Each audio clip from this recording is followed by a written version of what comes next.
Hello and welcome to this nighttime taste challenge. I wanted to start at the bottom of the hour, but I'm running a little late. Got a few things to take care of. Sorry about that. The goal was 5:30 Central AM. Oh, my lungs. All right, now I realized that when I did my Jeppson's Taste Challenge series, I had overlooked one because I had this in the third cabinet where I keep the bottles with the shorter neck because it'll fit better. Okay, so this is very old Barton, introduced in 1964 by, of course, Barton Distilling Company.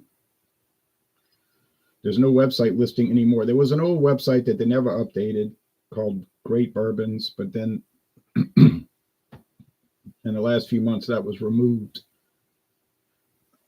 I noticed that Sazerac, who owns Barton, has been taking down a lot of websites. Maybe they find they don't get any traffic, except maybe me. Hopefully this will focus. This is very old Barton, 43%. There's different levels of very old Barton, okay? Very old Barton is a line of Kentucky straight bourbon whiskeys. This one is bottled in Frankfort, Kentucky, it says by very old Barton. Well, Barton Distillery is in Bardstown, Kentucky. Buffalo Trace is in Frankfort, but it's the same ownership, Sazerac. So they're apparently distilling this at Barton, but for whatever reason, they're bottling it up the road at Frankfort, Kentucky. They got their reasons, I guess. They might have a more efficient bottling plant there.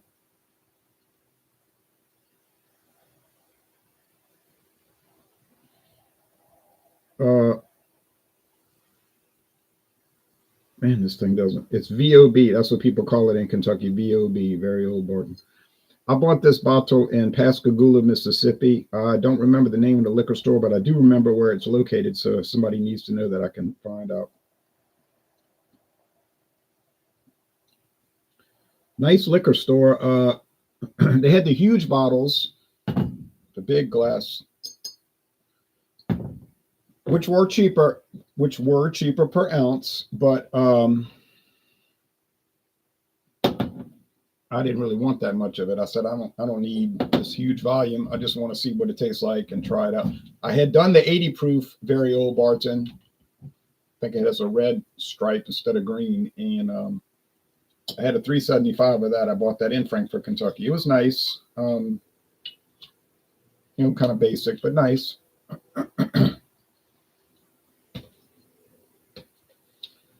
Put that over there because it's going to fall. There's 100 proof, which they also had at that liquor store, but I didn't buy it. I had to limit myself. But so there's an 80 and 86 and 100 proof. There may be other variants that I'm not aware of. Sazerac has a tendency to do that. Put out products that they don't list, but you just see it. It's just there. There's Jeppson's bourbon. Jeppson's. Well, this is the older label, which was replaced in 2024 by a newer label, which I'm not thrilled with, but that's what they wanted to go with. This is I guess they wanted to differentiate it from the Malort. Malort has a similar bottle, really the exact same bottle design, except their bottle says Jeppson's Malort. Common sense. But it says it's aged 4 years. And on the back, it'll tell you it is a blend of straight bourbons. And it says it on the website, and I'll show you that in a moment. Here we go. They're both amber, except this one maybe is a little more copper. They're both kind of copper looking, copper amber, but one might be slightly darker than the other, but it won't be enough to make any kind of appreciable difference. Oh yeah, I didn't type in the website. Jeppson's. Here we go. Makes sense. There it is. And they don't ask you for an age statement every time you go into it. You put your age statement once and it remembers it. For something like anything with Anheuser-Busch, every time you got to add an age statement. Well, yeah, for most of their websites. Okay. It's from CH Distillery. Well, at least it's blended and bottled by Chicago, Illinois Distillery. But this was introduced in 2020. The Malort's been around for many, many years, but it's non-chill filter, 100 proof. It's a blend of straight from Indiana, Kentucky, and Tennessee, as you see there. It's a 75% corn, 21% rye, and 4% malted barley whiskey, aged 4 years. Non-chill filtered. Forgot to put that in the description. I'll add that up. There's also a 90 proof, says for those who want less heat, which would be me, but I didn't see the 90 proof. Single barrel gram. These are really strong versions, which I've never seen. You might have to special order those. I'm not sure. Put the lamps on now. The reason I have that lamps plural off is because if I try to show the bottle with the lamps, it makes glare and you can't see it. Okay, so let me update the notes. A blend of straight bourbons, non-chill filtered, which some people say makes the whiskey better. Others would disagree. People like George Dickel Company, their distillery pioneered chill filter. They're going to naturally emphasize that. We were the first whiskey company to do chill filtering.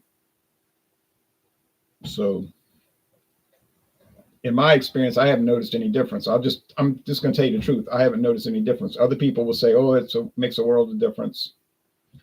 Perhaps, but I can't pick up the difference. Wesley Essheimer said, I never tried 100 proof whiskey. Yeah, it's strong. I have vodka better with a mixer, in my opinion. 100 proof vodka, yeah. That's probably what it's made for, because they want a stronger punch. I know there's Taka, which is common, but some stores, not too many, some stores sell the red label Taka, 100 proof vodka. The Winn-Dixie and Destra in Louisiana has it. The one here doesn't. I guess there was nobody buying it. But there is Winn-Dixie 100 proof vodka, which you could buy as an alternative. And Winn-Dixie vodka and Taka vodka are probably, if they're not the same thing, they may as well be the same thing, because it's just basic Sazerac. Buffalo Trace is made by Buffalo Trace produced vodka. Okay. Then you have Wheatley from them, but that's a wheat vodka. It's made specifically from wheat, and it's different, and it costs more because it's different. Okay. It's not your regular run-of-the-mill stuff. All right, here we go. So sorry I overlooked this, but next week we'll go back to the WD Liquors, Winn-Dixie Bourbon versus the rest of my lineup, which is getting smaller because I've been going through the challenges. I think I have 8 wins and 0 losses at this point. Is that because the Winn-Dixie is inferior? Probably so. It's a little bland. Does not have off flavors or aromas. It's kind of basic. That's why it's $15.99 a handle bottle. All right, this one smells like bourbon. Now, if it's a blend of straight bourbons, such as this product, it is allowed to have coloring and flavoring added. Now, I don't know if they do that. They don't indicate that on the bottle either way. They don't have to, actually. If you read the regulations, they're not even required to tell you if they added flavoring or coloring. So that's their call. Sazerac, they do it. They will tell you. My experience, they put that right on the bottle with no shame, with natural flavors, even caramel color if they add that. All right. Straight bourbon, just simple straight bourbon, can never have coloring or flavoring added, okay? And bottled and bond bourbon, which is a type of straight bourbon, can never have coloring or flavoring. So if you're sensitive to that, I don't mean like it makes you sick, but like you don't like that practice, then always choose straight or bottled and bond, and you won't get the coloring or flavoring. Now, but remember, if you get a blend of straight bourbons, and I don't know why they make that different rule for that, but they do, then all bets are off. Man, I wish Tito's vodka wasn't $2 a shot. The bottle's fairly pricey in my area. Yeah. This headband, not a headband, what do you call it, a bandana? It's kind of the same thing. Of course, that has multi uses. It just keeps my hair out of my face. But good morning, Mr. Amazing. This was given to somebody I know by the Tito's distributor. He said, you got these headbands and keep them in a Mylar bag, like promotional, obviously. And he's like, this guy keeps giving me bandanas. He was calling it a headband. I call it a bandana. But he said, would you like one? I said, sure. There it is. Okay. And if he gives them other ones, I'll take those. But I think all he's been giving him is Tito's. I guess that's all that he has. Cool gift. I thought it was Halloween themes at first. Right, because they're black and orange. But that's Tito's color scheme, right? All right. So nice gift. It should last a long time. These bandanas seem like they last 50 years. Keep it washed, all cotton, I think. Now, this one doesn't have as much aroma. This one's more muted. So we have a powerful aroma, fairly powerful aroma, and a muted aroma. So I think the muted aroma is the 80 proof, 86 proof. And this one is the 100. So a 7% difference in alcohol, 43% alcohol versus 50%. So that should make a difference. And with Jeppson's, I did get it right most of the time, but not every time, but most of the time. And the times I got it wrong was typically when I was going up against a few of the other high proof bourbons that I've got. Don't have many. Don't want them. I don't want them, okay? If I'm reaching for bourbon, I usually reach for 80 proof. I'm just telling you the truth. That's me. That's my preference. Everybody's got different preferences. Like Wild Turkey, I'll grab the 81 proof. And other people would shake their head. Why would you do that? It's the same price as the 101. Well, because that's what I prefer. You buy cheese dip. They got original, mild, and hot. Right? The original is probably moderately spicy. The hot, well, yeah, it'll be hot, but not really. Most of these things at the store, not really hot. And then the mild would be mild. And is one better than the other? No. They're just different one from another. Okay? I don't know, though. This is tough because this one does taste, it's got the wood, the charred oak. It's aged at least 4 years. No age statement. There's no age statement. No. There used to be an age statement. If you look at older bottles, before Sazerac bought them out, wink, wink. It used to say age 6 years. Once they bought them out, age statements went bye-bye. Oh, man, that company is something else. Just like Old Charter used to be age 8 years. Now it's old number 8 recipe. You said, where's recipe number 1, 2, 3, 4, 5, 6, 7, and 9? Oh, they don't exist. But there's just number 8. No, man.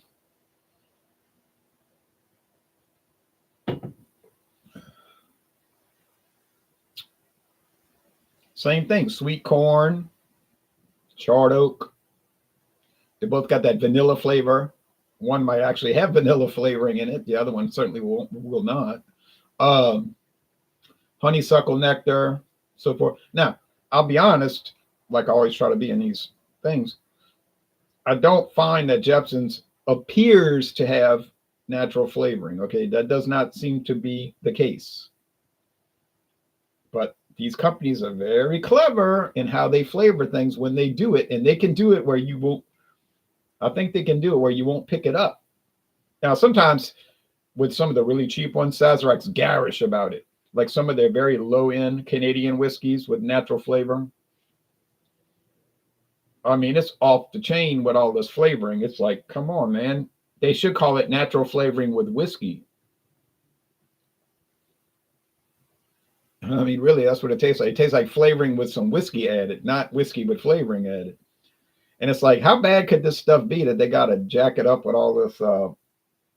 But really, that's a mirage in a way, because if you read your regulations, they can't go above 2.5%. it'll say they're allowed to do it, but NTE, it says it on the chart, NTE, not to exceed 2.5. In Canada, it's 9.09. Oh, yeah, well, that's right. 9.09. Canada, that's the ones I was just ranting about. Yeah, so I guess they're going up to the upper limits.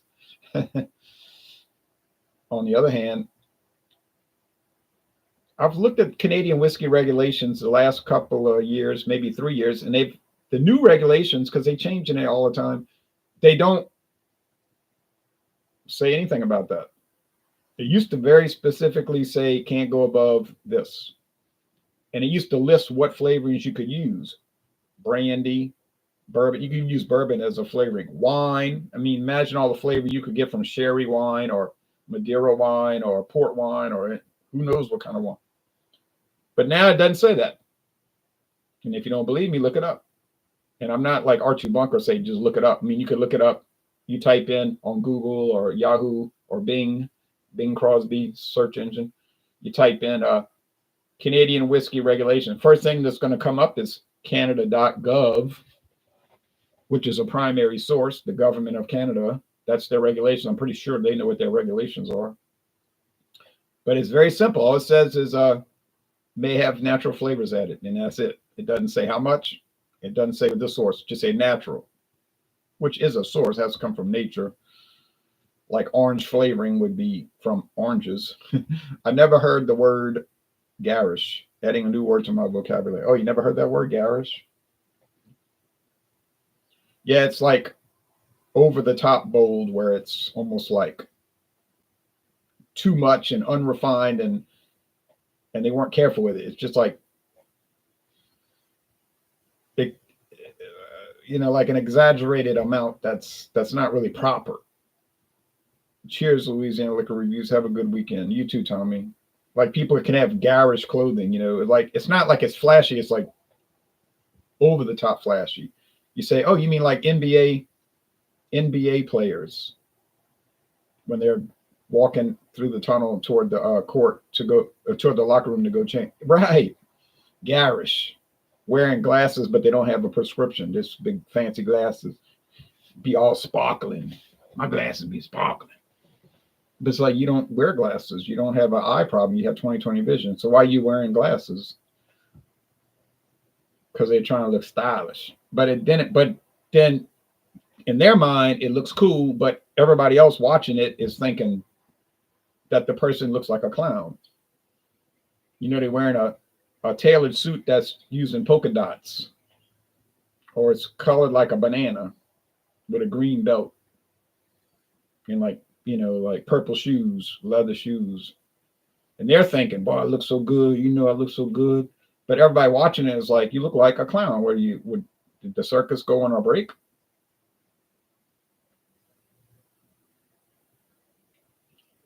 Like in that Cheech and Chong movie, where the guy's bouncing the car. He got those cars with the hydraulics, and he's like going up and down, bouncing it. And then Cheech says, "Oh man, that's nice. That's a nice car." He said, "Well, you better take it back to the circus now." That's what I meant. It's garish, like over the top foolishness. And they're thinking, man, this car looks so cool, but everybody else is thinking it looks like it should be in a circus. Polka dot suit, right? It sounds like a joke, but go watch NBA pregame and see what the guys are wearing, and it's like you're thinking, wow, scary. And then they'll say, I got no money after my career. Well, of course you have no money. You spend it all. All right, I got to go. Have a good morning, everyone. You too, Wesley. All right. You have to check back later, see if I got it right.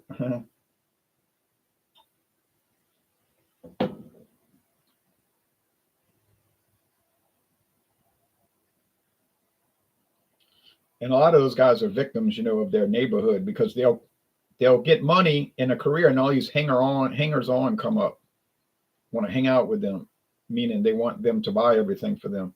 And it's like pressuring them. If you don't buy me dinner or clothes or all kind of expensive Hennessy cognac that, like the real expensive ones, $300 or $400 a bottle, you're not real to your neighborhood. It's like you're not real to your neighborhood. You forgot your neighborhood. But it's nothing to do with that. It's like, well, you never hardly talked to me when I was a nobody basketball player in high school. And now I'm famous. So you want to, some of these players are stronger, mentally, mental toughness, and more discernment. And they'll say, no, I'm not buying you all this stuff. Go buy your own stuff. And then, of course, they'll tell you, you're tight, you greedy, you don't want, you tight, you a skinflint, you tight, you don't want to help your crew and all that. It's like, no, They'll recognize these people are not here to help. Now, when you run out of all your money, see if they're still around, So a guy was telling me that at work. You're tight. You're the tightest dude I know. I said, really? I said, because he was talking about working 5 days a week instead of part-time because he needed the money or wanted the money. I said, well, didn't I buy a whole, nothing impressive. I said, I bought a whole 12, I bought a dozen donuts from Dunkin' Donuts for this whole department. Nothing great, but I bought a whole, I just bought it. So y'all want to eat? And of course, they ate them.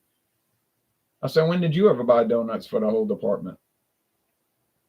Oh, he said, I never did that.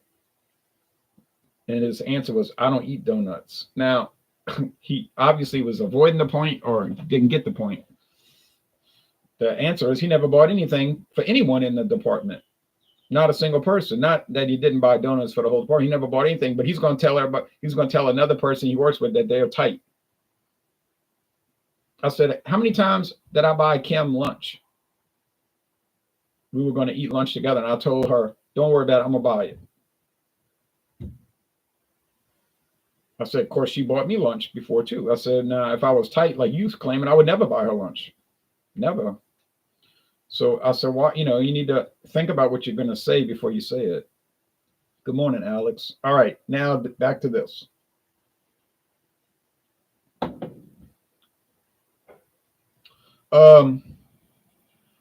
He probably says that because I use coupons, Hey, if the company, if Church's is going to give me a $15 meal for $8, yeah, I'm going to use it. Some people say I'm too ashamed to use coupons. It's like I'm cheap. It's like they're giving you the discount. Obviously, it's to pull you in and make brand loyalty common sense. But I say, no, you're not thinking straight. All right.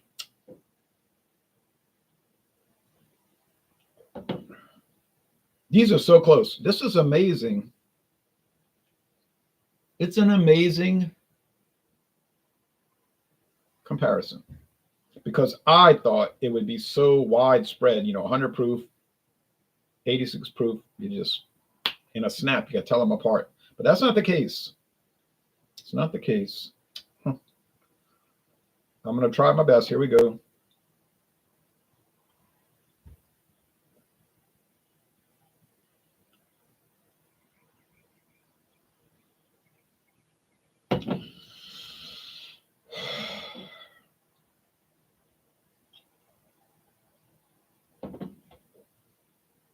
All right. I think I've got it. Not on flavor, but I think I got it because this one seems stronger. This one here seems stronger, like it's got more power, which it would since it's 100 proof versus 86 proof. So I'm going to say that's a Jeppson's. Is it better? No, I wouldn't say that. It's not any better and not any worse. Price point, it's a lot worse.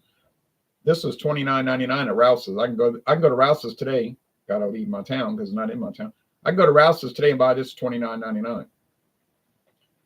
I got that in Pascagoula, Mississippi. I've never seen it in Louisiana for like $11.99. So obviously Barton wins by virtue of price because everything else is about the same. So Jeppson's, got it. That was scary, but I got it. Some of these can be so tough. Y'all think it's easy? Wrong. It's not. Very old Barton, never had it. It's hard to find. Now, some people do blind taste tests that are inexplicable. They're like, well, I'm going to put this brandy up against this whiskey. It's like, well, no one's going to confuse brandy with whiskey. So why are you even doing it blind? Like, there's no point to it. Or they do a pumpkin flavored beer against Miller High Life. Can I tell them apart? And I'm watching the videos dumbfounded, and I'm thinking, I hope so. That kind of stuff. All right, y'all take care now. Bye-bye.